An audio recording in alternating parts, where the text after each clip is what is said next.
Es ahora cuarto de la ESO, bachillerato, es una época convulsa, ¿verdad? Es una época difícil, porque tienes que tomar elecciones. Yo me acuerdo que en cuarto de la ESO estaba más perdido que Charmander en el desierto del Sahara, ¿sabes? No sabía, porque te toca elegir, tienes que decidir si vas a dejar de estudiar y ponerte a currar, tienes que decidir si vas a hacer un grado formativo, si vas a ir a la universidad a estudiar. ¿Cuál es la elección correcta? ¿Cuál es la buena? Nosotros, Big Bang, de Furgoneta, lo tenemos muy claro.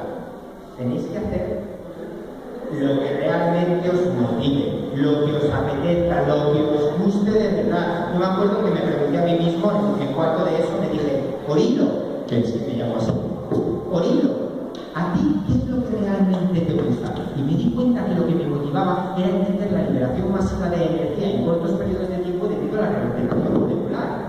Hacer explotar cosas. Claro, pues me metí a química, claro que sí, y fue una buena idea, porque cuando eliges lo que te gusta, ¿qué te encuentras gente como tú? Hay más nerdas por ahí como tú, en serio, ¿verdad? Encontré gente que también le gustaba chupar la pastilla de alegría por la mañana, que también tenía un pijama de cine humano, si hasta se empolla en grupo, de verdad.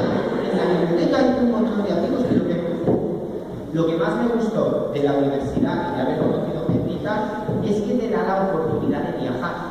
No es necesario ir a la universidad para viajar, es cierto, pero la uni te lo pone a huevo. Es súper fácil porque tienen un programa que se llama Erasmus, que voy a repetir esto porque ahí al fondo he visto uno que se ponía así, pues esto se pone interesante, Erasmus, no orgasmus.